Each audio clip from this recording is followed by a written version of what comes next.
이 사도신경으로 신앙 고백 같이 드리겠습니다. 나는 전능하신 아버지 하나님 천지의 창조주를 믿습니다. 나는 그의 유일하신 아들 우리 주 예수 그리스도를 믿습니다. 그는 성령으로 잉태되어 동정녀 마리아에게서 나시고 본디오 빌라도에게 고난을 받아 십자가에 못 박혀 죽으시고 장사된 지 사흘 만에 죽은 자 가운데서 다시 살아나셨으며 하늘에 오르시어 전능하신 아버지 하나님 우편에 앉아 계시다가 거기로부터 살아있는 자와 죽은 자를 심판하러 오십니다. 나는 성령을 믿으며 거룩한 공교회와 성도의 교제와 죄를 용서받는 것과 몸의 부활과 영생을 믿습니다. 아멘. 우리 찬송 같이 드리겠습니다. 찬송가 425장 찬송 드리겠습니다.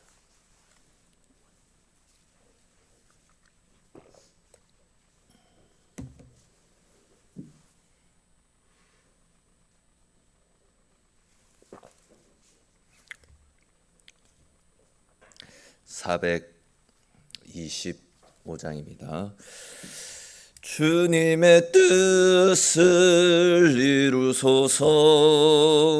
고요한 중에 기다리니 진흙과 같은 날 빚으사 주님의 형상 만드소서. 주님의 뜻을 이루소서. 주님 발 앞에 엎드리니 나의 맘속을 살피시사 눈보다 희게 하옵소서. 주님의 뜻을 이루소서. 병들어 몸이 피곤할 때 권능의 손을 내게 펴사 강건케 하여 주옵소서.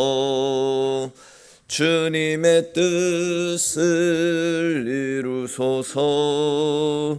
온전히 나를 주장하사 주님과 함께 동행함을 만민이 알게 하옵소서. 아멘.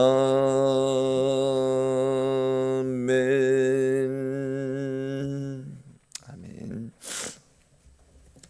오늘 함께 나눌 말씀 보겠습니다. 오늘 말씀은 출애굽기 14장 1절에서 14절까지 말씀입니다. 출애굽기 14장 1절에서 14절까지 말씀. 우리 한 절씩 읽고 14절 말씀은 같이 읽겠습니다. 여호와께서 모세에게 말씀하여 이르시되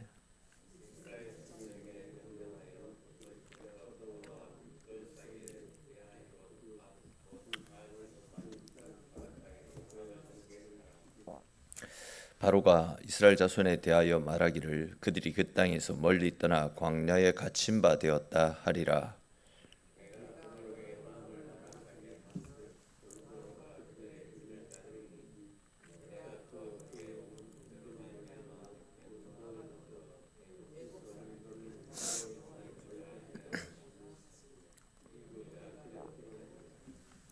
그 백성이 도망한 사실이 애굽 왕에게 알려지매 바로와 그의 신하들이 그 백성에 대하여 마음이 변하여 이르되 우리가 어찌 이같이 하여 이스라엘을 우리를 섬김에서 놓아 보내었는가 하고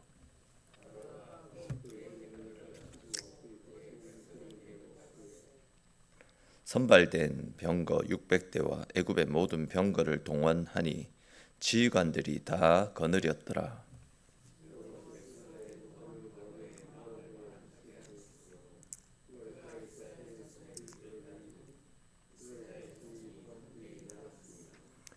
애굽 사람들과 바로의 말들, 병거들과 그 마병과 그 군대가 그들의 뒤를 따라 바알스본 맞은편 비하히롯 곁 해변 그들이 장막 친 데에 미치니라.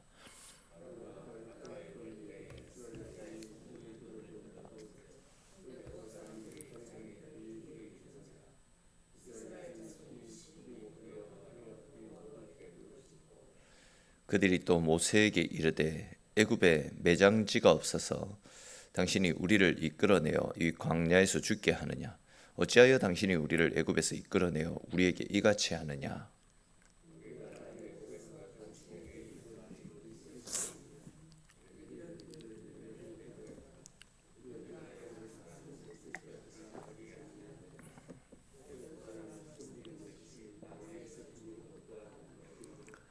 모세가 백성에게 이르되 너희는 두려워하지 말고 가만히 서서 여호와께서 오늘 너희를 위하여 행하시는 구원을 보라. 너희가 오늘 본 애굽 사람을 영원히 다시 보지 아니하리라. 여호와께서 너희를 위하여 싸우시리니 너희는 가만히 있을지니라. 아멘. 지난 시간에 우리는 하나님께서 이스라엘 백성들을 애굽에서 건져내신 이후에 그들을 구름 기둥과 불 기둥으로 이끌어 가시는 내용들을 살폈습니다. 근데 이제 오늘 본문을 보시면 이렇게 이제 하나님께서 구름 기둥과 불 기둥으로 이끌어 가고 계시는데도 불구하고 하나님의 이끄심의 방향이 우리가 생각하는 것과 다르게 흘러가는 것 같은 그런 느낌들이 나타나는 그런 장면들이 오늘 본문 속에 나타납니다. 그와 관련된 말씀들을 조금 더 자세하게 같이 살펴보겠습니다. 먼저 오늘 본문 1절 2절을 보시면 하나님께서 모세에게 이스라엘 자손에게 명령하여 바다와 믹돌 사이에 바알스본 맞은편 바닷가에 장막을 치게 하라 이렇게 말씀하시는 장면이 나타납니다. 그러니까 이제 하나님은 지금 의도적으로 이스라엘 백성들이 가고 있는 길을 돌이키라 이런 말씀을 하고 있습니다. 사실 지금 하나님의 이 명령은 이스라엘 백성들의 입장에서 생각해 보면 굉장히 이상한 말씀입니다. 왜냐하면 지금 하나님께서 말씀하시는 그 길에는 앞에는 바닷가가 그들의 진로를 막고 있는 상황입니다. 또 뒤에서는 애굽의 군대가 이제 이스라엘을 추격해오고 있는 상황입니다. 도망치기에 어렵습니다. 싸우기에도 절대적으로 불리한 자리입니다. 손자병법에도 보면 그 뒤에 바다가 있는 강이 있는 쪽에는 진을 치지 말라라고 배수진을 치지 말라라고 그렇게 이야기하잖아요. 근데 보시면 하나님은 의도적으로 지금 이스라엘을 절대적으로 불리한 이 길로 이끌고 계심을 볼 수 있습니다. 분명 우리 인생에도 이런 순간이 있습니다. 분명히 하나님의 말씀을 하나님의 인도를 따라왔는데 길이 막힌 것처럼 보일 때가 있습니다. 즉 분명히 기도하고 순종했는데 상황은 더욱더 답답해지는 것과 같은 이런 원치 않는 상황이 놓여질 때가 있다라는 겁니다. 내 생각에는 길이 열려야 되는데 오히려 앞에는 바다가 막혀 있고 뒤에서는 문제가 쫓아오는 것 같은 그런 상황을 맞이할 때가 있습니다. 근데 이제 그럴 때 우리는 쉽게 이렇게 생각하죠. 내가 길을 잘못 들어온 것인가? 하나님이 나를 버리셨는가? 왜 순종했는데 더 어려워지지? 이런 생각이 든다라는 거죠. 그러나 여러분 그 자리는 절대 실패의 자리가 아닙니다. 하나님께서 일부러 세우신 자리일 수 있습니다. 즉 하나님께서 이스라엘을 이렇게 막다른 길로 이끄신 다음에 홍해가 갈라지는 엄청난 기적을 보여주셨던 것처럼 내 힘으로 어떻게 빠져나갈 수가 없고 내 계산으로는 어떻게 설명할 수도 없고 또 내 능력으로는 해결할 수 없는 자리에서 하나님께서 친히 일하시기 위해서 우리를 그곳으로 이끌어 가실 때가 있다라는 겁니다. 그러므로 여러분 내 눈앞에 막혀있는 그 길로 인해서 낙심하지 마십시오. 바다가 내 뒤를 가로막고 있대도 내 앞을 가로막고 있다 할지라도 그것 때문에 내 인생이 끝난 것이 아닙니다. 그 자리가 즉 내 생각에 답이 없다라고 느껴지는 그 자리가 바로 하나님께서 우리를 위해서 일을 해주시는 하나님의 은혜를 누릴 수 있는 시작 자리일 수도 있을 것입니다. 그러므로 길이 막혀 있고 답이 보이지 않는 자리에서도 하나님이 나와 함께하고 계신다라는 변하지 않는 이 절대 불변의 진리를 끝까지 붙잡고 끝까지 하나님 안에서 하나님만을 바라보며, 그렇기 때문에 더욱더 하나님께 우리 인생을 맡기며 믿음으로 살아가시는 저와 여러분들이 되시기를 바랍니다. 또 이제 이어지는 3절과 4절을 보시면 하나님께서 바로의 마음을 완악하게 하셔서 그가 이스라엘을 뒤쫓아오게 하시고 또 그를 통해서 하나님이 영광을 받으시며 애굽 사람들도 하나님이 진짜 신이구나, 유일한 신이구나, 이 사실을 알게 하시겠다, 이렇게 말씀하시는 것을 볼 수 있습니다. 그리고 이제 이 말씀이 끝나자마자 5절에서 9절까지 말씀해 보시면 바로와 그의 신하들이 마음이 갑자기 돌변합니다. 우리가 왜 이스라엘을 그냥 보내줬지? 이렇게 말합니다. 그들이 이스라엘을 놓아준 걸 후회한다라는 거죠. 그렇게 후회하고 나서 병거를 갖춥니다. 그리고 그 군사들을 이끌고 애굽의 모든 군사들이 이스라엘을 추격해 오는 장면들이 나타나고 있습니다. 이 장면을 보면 바로의 본심이 어떠한지를 알 수가 있습니다. 그는 하나님의 심판 앞에서는 잠시 무너지는 것처럼 보였습니다. 그러나 결국은 하나님의 말씀을 무시한 채 여전히 이스라엘 백성들을 자기 소유처럼 생각하고 있는 것을 볼 수 있습니다. 특별히 이제 5절 끝부분에 나타나고 있는 이스라엘을 향한 우리를 섬김에서 놓아 보내었다, 이 말 속에는 이스라엘은 여전히 애굽, 우리를 섬겨야 되는 노예 같은 존재, 종 같은 존재로 생각하고 있는 것을 볼 수 있습니다. 분명 하나님께서 이스라엘을 뭐라고 칭하십니까? 내 백성, 내 백성이다 라고 말씀하셨는데 바로는 끝까지 내 종이라고 그렇게 여기고 있는 것입니다. 이것이 바로 죄가 가지고 있는 무서움이라 할 수 있습니다. 죄는 절대 쉽게 우리를 놓아주지 않습니다. 옛 주인, 우리가 죄의 노예였잖아요. 옛 습관의 노예였잖아요. 그렇게 죄는 우리를 쉽게 놓아주지 않는다라는 겁니다. 하나님께서 우리를 그 죄에서 건져내셨음에도 불구하고 죄의 습관과 세상의 방식, 옛 욕심은 계속해서 우리를 지배하려고, 계속해서 우리를 붙잡으려고 몸부림칩니다. 그러니까 한 번 은혜를 경험했다라고 해가지고 죄와의 영적 전쟁이 끝나버리는 것이 아니다라는 겁니다.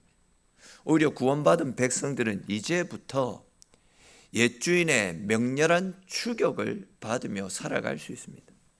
그래서 우리는 내가 분명히 은혜를 받았는데 왜 또 내 마음이 흔들리지? 분명히 결단했는데 왜 또 내가 이렇게 무너지지? 옛 주인의 공격으로 말미암아 내 스스로가 당황스럽고 내 스스로가 뭐지? 의아심이 생길 때가 분명히 있다라는 겁니다. 그러나 여러분, 우리가 기억해야 되는 것은 그렇게 옛 주인의 추격이 있다라고 해가지고 구원이 취소된 것이 아닙니다. 하나님이 우리를 떠나가신 것도 아닙니다. 오히려 하나님은 그 자리에서 우리가 누구에게 속했는지를 더욱더 분명하게 깨닫게 해주실 것입니다. 그러므로 다시 쫓아오는 옛 죄와 옛 습관 때문에 낙심할 필요가 없습니다. 우리를 유혹한다라고 해가지고 다시금 애굽으로 돌아갈 필요가 없다라는 겁니다. 그렇기 때문에 우리는 하나님을 더욱더 가까이 해야 됩니다. 하나님이 우리를 구원의 자로 이끌어 가셨기 때문에 아무리 옛 주인이 우리를 쫓아오고 우리를 넘어뜨리기 위해서 발악을 해도 우리를 건져내신 우리 하나님께서 우리를 끝까지 지키신다라는 확신을 가지고 하나님께 더욱더 가까이 나아가 하나님의 돌보심 속에서 옛 주인의 공격과 유혹들을 이겨나갈 수 있어야 되는 것입니다. 나를 건져주신 하나님께서 반드시 승리케 하신다, 이런 확신을 가지고 끝까지 하나님께 속한 사람답게, 하나님이 건져내신 사람들답게 믿음의 길을 포기하지 않고 하나님께로 가까이 나아가 하나님의 돌보심 속에서 옛 주인의 습관들, 옛 주인의 공격들, 유혹들을 능히 이기고 언제나 하나님의 은혜 속에 거할 수 있는 저와 여러분들이 되시기를 바랍니다. 자, 그런데 이제 또 8절 말씀을 보시면 애굽 사람들이 이스라엘 자손을 추격하였지만 이스라엘 자손은 담대히 나아갔다. 이런 표현들이 나타납니다. 근데 이제 이렇게 끝까지 담대하게 나아가면 좋겠지만 안타깝게도 10절을 다시 보시면 바로가 그들 가까이 추격해오자 이스라엘 자손은 눈을 들어 애굽 사람들이 자기 뒤에 이런 것을 보고 또 두려워하는 모습을 볼 수 있습니다. 그리고 이제 또 11절 12절에 나타나고 있듯이 그렇게 두려움이 밀려오자 그들은 모세를 향해서 애굽에 매장지가 없어가지고 당신들이 우리를 이끌어내어서 이 광야에서 죽게 만드느냐, 우리가 이미 당신에게 위험을 감수하고 애굽에서 나가는 것을 원하지 않는다 말하지 않았느냐. 애굽 사람을 섬기는 것이 광야에서 죽는 것보다 훨씬 낫겠다라는 말로 모세와 아론을 향해서 원망과 불평을 쏟아내는 것을 볼 수 있습니다. 이 말씀 안에는 이미 구원받은 그들 안에 여전히 종의 의식이 옛 생활의 습관이 그대로 묻어 있는 것을 볼 수 있습니다. 즉 몸은 애굽에서 나와 있지만 생각은 여전히 애굽에 갇혀 있는 겁니다. 하나님께서 자유를 주셨지만 그들은 위기를 만나자 다시금 노예 근성으로 돌아가는 것을 볼 수 있습니다. 여러분, 이것이 얼마나 무서운 일입니까? 사람은 자유보다 익숙한 종살이를 더 편하게 생각할 때가 있습니다. 하나님을 따라 살아가는 길이 낯설고 불안하면 차라리 이 생활에 그 죄악된 삶을 더욱더 동경하는 때가 있습니다. 말씀대로 살아가는 것이 힘들게 느껴지면 예전처럼 세상 방식대로 살던 때를 그리워하는 것이 우리 인간의 본성인 것 같다 싶습니다. 그러나 여러분 잘 아시듯이 옛 생활에 애굽 땅 종살이 했던 그때 그 실절로 돌아가서는 안 됩니다. 즉 죄에게 종노릇하든 사탄에게 종노릇하든 그때로 회개해서는 안 된다라는 겁니다. 애굽은 편했던 집이 아닙니다. 종살이 했던 집입니다. 즉 우리가 하나님을 모르고 살았을 때 그때 생활은 내가 자유롭고 편했던 삶이 아니라 사탄에게 종이 되어서 멸망을 향해 달려갔던 죽음의 길이었습니다. 그들은 그곳에서 살았던 것이 아니라 묶여서 종살이하며 비참한 끌려다니는 삶을 살았습니다. 근데 보시면 그들은 그들 앞에 찾아온 두려움 때문에 과거에 종살이했던 그 괴로웠던 묶여있던 그때를 아름다운 것으로 미화시키고 있지 않습니까? 즉 고난으로 인해서 옛 죄를 그리워하고 있는 것입니다. 이런 측면에서 생각해 볼 때 우리는 위기의 때일수록 정신을 바짝 차려야 됩니다. 더욱더 조심해야 됩니다. 더 이상 종살이했던 노예 생활을 그리워하는 삶을 살아가서는 안 됩니다. 그때로 돌아가서는 안 된다라는 겁니다. 하나님께서 끊어내셨던 사탄과의 관계를 다시금 그리워하며 그때로 돌아가서는 안 된다라는 거죠. 예수님께서 피로 값주고 사신, 피로 건져내신 그 삶을 다시 죄에게 종살이하는 것으로 내어줘서는 안 된다라는 겁니다. 낯설다라고 해서 하나님의 길을 포기해서는 안 됩니다. 하나님께서 주신 자유를 붙들고 종의 의식이 아니라 하나님의 백성다운 믿음의 삶을 살아갈 수 있어야 됩니다. 하나님께서 우리에게 자유 주시려고 영원한 천국을 주시기 위해서 당신의 아들까지 죽이시는 엄청난 희생을 통해서 우리에게 자유 주셨는데 우리가 다시금 사탄에게 돌아가서 종살이한다. 그것이 자유가 아니라 그 길의 끝은 사망이고 심판이고 멸망입니다. 이것을 꼭 기억하시고 우리에게 허락하여 주신 영원한 자유, 영원한 천국, 그것이 결국은 우리가 살 길임을 기억하시며 환난의 때일수록 위기가 찾아올수록 더욱더 주님께로 가까이 피하고 아들까지 내어주신 우리 하나님께서 우리를 사망과 위험과 고통 속에 빠뜨리지 않는다, 이런 확신을 가지고 끝까지 하나님을 나의 하나님으로 모시고 하나님께 가까이 피해서 하나님이 건져주시는 은혜 속에서 살아가시는 저와 여러분들이 되시기를 바랍니다. 이제 마지막으로 13절, 14장 13절, 14절을 보시면 모세가 이스라엘 백성들에게 너희는 두려워하지 말고 가만히 서서 여호와께서 오늘 너희를 위해서 행하시는 구원을 바라보라. 여호와께서 너희를 위해서 싸우시리니 너희는 가만히 있어봐라. 이렇게 외치는 장면을 볼 수 있습니다. 이 말씀이 오늘 본문의 절정이다 할 수 있습니다. 사실 지금 이스라엘은 싸울 힘이 없지 않습니까? 도망갈 곳도 없는 상황입니다. 앞에는 바다입니다. 뒤에는 애굽의 군대입니다. 그런데 이제 이런 상황에서 모세가 말하는 것은 우리가 뭔가 살 길을 찾아보자 이것이 아닙니다. 우리가 죽기 살기로 저들과 한번 맞서 싸워보자 이것도 아닙니다. 이제 손자병법에 보면 아까 앞에서도 말씀을 드렸듯이 등 뒤로 바다를 지고 싸우는 것은 죽음의 행위이기 때문에 절대 그렇게 하지 말라고 하거든요. 근데 이제 또 손자병법에는 또 다른 거, 죽기 살기로 싸워서 이기기 위해서 등 뒤에 그 바다가 있는 곳으로 우리 배수진을 치자, 그런 전법도 또 있거든요. 그러니까 지금 모세는 그런 방법으로 우리 뒤에 바다가 기다리고 있으니까 우리 뭐 할 수 있는 것이 없으니까 우리 죽기 살기로 저들에게 한번 맞서보자 이렇게 말하고 있는 것도 아닙니다. 지금 모세는 철저하게 우리가 싸울 것이 아니다, 하나님께서 우리를 건져내셨기 때문에 이곳에서도 우리를 건져주실 것이다, 그러니 우리 가만히 서서 하나님이 어떻게 우리를 구원해 주시는지, 하나님께서 일하시는 것을 우리가 함께 믿음으로 바라보자, 이렇게 이야기하는 것을 볼 수 있습니다. 하나님께서 그리고 이루어 가시지 않습니까? 이스라엘이 애굽을 이긴 것이 아닙니다. 하나님이 애굽을 이기셨습니다. 즉 자기 힘으로 살 길을 만들었던 것이 아니라 하나님께서 이들에게 살 길을 만들어 주셨습니다. 그런데 여기에서 가만히 있으라라는 것은 모세의 말은 아무것도 하지 마라 이런 의도의 말씀이 아닙니다. 두려움에 휩쓸려서 멋대로 움직이지 말고 원망하며 뒤로 돌아가지 말라, 그런 뜻입니다.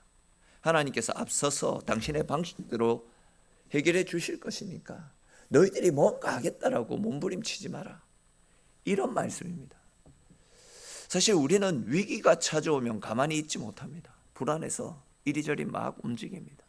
말이 많아집니다. 사람을 붙잡습니다.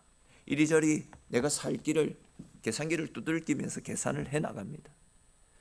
하나님보다 앞서가지고 내 방식대로 뭔가를 해보겠다라고 몸부림칩니다. 그런데 하나님은 그런 우리를 향해서 뭐라고 하십니까? 가만히 있으라, 가만히 있으라라고 말씀합니다. 그렇게 가만히 서서 하나님이 이 위기에서 우리를 어떻게 건져내실지 하나님이 일하심을 바라보라, 이렇게 이야기하고 있습니다. 그렇습니다. 여러분, 하나님보다 앞서서 불안한 마음으로 움직이는 것, 이것은 믿음이 아닙니다. 지금 내 힘으로 해결할 수 없는 자리라고 한다면 그 자리에서 하나님이 어떻게 우리를 건져내실지 그냥 힘 빼고 하나님을 바라보십시오. 그렇게 할 때 하나님께서 싸워주실 것이고 막혀있는 길을 열어주실 것입니다. 그 하나님을 절대적으로 신뢰하는 믿음을 가지고 어떤 상황 가운데서도 두려움이 아니라 믿음으로 온전히 서서 하나님께서 우리를 위해서 열어가시는 생명의 길, 은혜의 길, 평안의 길을 목격하며 그 은혜에 감사와 찬송과 영광을 올려드릴 수 있는 저와 여러분들의 삶이 될 수 있기를 주님의 이름으로 축원합니다. 기도드리겠습니다. 사랑의 하나님, 은혜의 하나님, 오늘도 이렇게 주의 자리로 불러주시고 주의 말씀과 기도로 하루를 열어갈 수 있도록 우리를 이끌어 주심에 주님 고맙고 감사합니다. 하나님, 우리네 인생 역시도 오늘 본문에 나타나고 있는 이스라엘 백성들처럼 앞에서는 이런저런 문제들이 우리를 짓누르기 위해 쫓아오고 있고 또 우리 뒤에서는 우리가 감히 해결할 수 없고 건널 수 없는 홍해와 같은 엄청난 것들이 우리 앞을 가로막고 있는 그런 낙심의 상황, 절망의 상황들이 도사리고 있는 그런 삶을 살고 있을 때가 많이 있을 것입니다. 그런데 오늘 말씀에서 하나님은 그렇기 때문에 너희는 가만히 서서 너희가 뭔가를 하겠다라고 몸부림치지 말고 하나님께서 어떻게 우리를 건져내시고 어떻게 우리를 구원해 내실지 하나님의 일하심을 믿음으로 바라보라 라고 말씀하십니다. 오늘 우리에게 주시는 말씀처럼 우리를 둘러싸고 있는 문제 앞에서 호들갑 떨지 않고 그냥 가만히 믿음으로 서서 온전히 하나님을 믿는 믿음으로 하나님께서 우리를 건져내시고 하나님께서 우리에게 구원의 길을 열어주시고 생명으로 이끌어가시는 하나님의 은혜를 목격하며 그 은혜 앞에 감사함으로 찬송과 영광을 돌려드리는 우리네 인생이 될 수 있도록 하나님 인도하여 주시옵소서.